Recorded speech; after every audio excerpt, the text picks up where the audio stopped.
Hakadosh Boker Or Bekiim Bahalacha 4 day 48 page 122 Siman Kavzayin Siman 27 Halacha Gimel Lefi Ha'amur Nimtza. According to what we just mentioned, it comes out Sharoteh Laniach Shel Rashi v'Rabbenutam Yachad. If you want to put on Rashi and Rabbenutam together, ואין התפילין קטנות כל כך, and they're not small enough, עד שיהיו שתיהן בחצי התחתון של הזרוע, that you're going to have both of them on the bottom part of the arm, right, which is going to be close to the elbow. יזהר שלא ניחם יחד, don't put them on together. יניחם בזה אחר זה, you're going to put them on one after another. ולכן and therefore, גם ראוי למנע מלהניח תפילין גדולים, don't put on big ones. כי על פי הרוב מצוי בתפילין גדולים שסוף הקציצה מונח למטה במקום הקיבורת. Because it comes out that even forget about putting them together. If you're going to wear very big tefillin, it comes out the end part of the ketzitza is going to be below the kiboret, meaning it's going to be below, right, the proper place where you're putting the tefillin. You see it over there? He says here an adult should use tefillin no larger than size 35. Right? He says why? Because the fact that someone wears these large tefillin, the front end protrudes below the bulge. Meaning when you do like this is the below bulge. If you have too big, sometimes the people have huge tefillin. Yeah. So those huge tefillin, you're not going to wear them properly. And if you're going to do them above, you weren't tzechova according to Maran.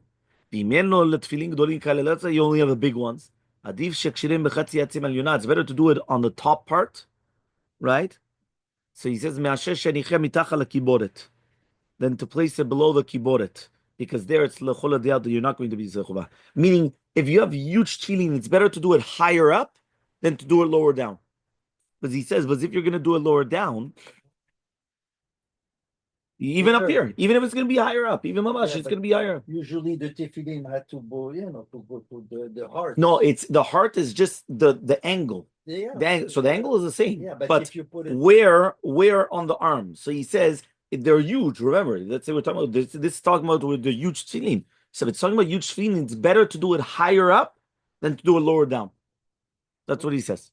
So when you're putting on tefillin in such a fashion, you're not even going to make a bracha. Look in 124 on the bottom. He says, since Maran's opinion is that one does not fulfill the mitzvah at all, he must obviously not say the bracha. Although the Gaon ruled that one may fulfill the mitzvah in this way, the principles of Ibrachol Lakel applies here. Because again, it's against Maran.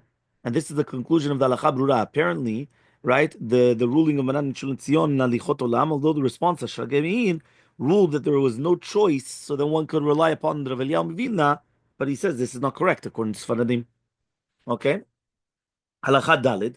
Yesh letet lev lekach shatfilin yהיו מונחות על הכיבור בחצי הזרוע. You should always pay attention, right? That he says, in many cases, he says bar mitzvah boys or all these things, they're still very, very short, right? He says, right, בפרט אל סנערי בר מצווה שזדם ידיים קצרות, ודקתרו להניח תפילין במקומם כדין, which means that a person should be very, very careful that when they're still very short and the tefillin that fit an adult properly will barely fit the boy's arms within the prescribed manner, right? Great care must be taken to place it exactly in the right place. So that way the boy is fulfilling the mitzvah.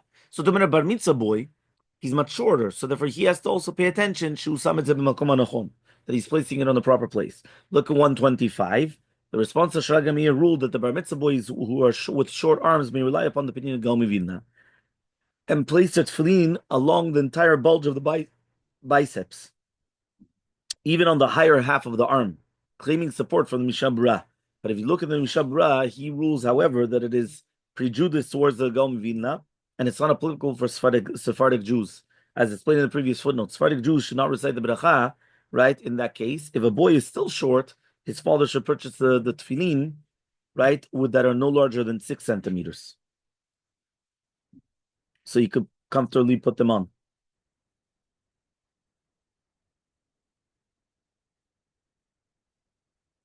Okay, fine. He brings on here the tefillin of Rav Aryeh Shechter.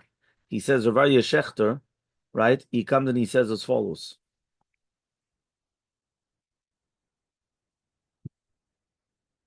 Yeah, he comes in of Borough Park. He suggested the manufacturing batim for tefillin shel yad that are much shorter than standard batim, but are still a standard batim. In this way, the standard size parchments fits inside the bite, but it takes much less room on the body's arm. Some rabbis argue that such tefillin are not kosher since the sides of the batim are rectangular instead of square. right? Okay, so there's a whole thing here about exactly, what is it, what do they do? Fine. Next. Halacha hey. One should make sure to push away or roll up one's sleeve until it is altogether away from the tefillin shel yad. Otherwise, a bunch of sleeve will constantly push on the tefillin, and even once positioned correctly, it will be putting pressure downwards. So therefore, and once it's gonna, and then one could say the Shema and the Amidah. This is especially important if one wears large size tefillin, because if you're going to have the tefillin there, it's going to be putting pressure on it to go. So make sure that the sleeve is completely out of the way. Halacha 6. When placing the tefillin shel yad on the arm, one should tilt it slightly towards one's body. This is what Bahalacha was saying, that it should be tilted towards the heart. In this way, when the person wearing the tefillin holds the arm against his side, the tefillin will be resting on his chest on the same level as his heart. And this is what literally will fulfillment of Vayud v'yimaleh alav avchem, and these words will be on your heart. The last halacha is Zayin. Even though a person touches his upper arm while tightening the straps of the tefillin shel yad as he puts it on, it is not necessary to wash his hands afterwards before starting the tefillah. Meaning, you just put on the tefillin, but you were touching your arm. You don't need to do netilat yadayim now. While one puts on the tefillin, the upper arm is not considered a part of the body that is normally covered, even though the person might usually always leave it covered.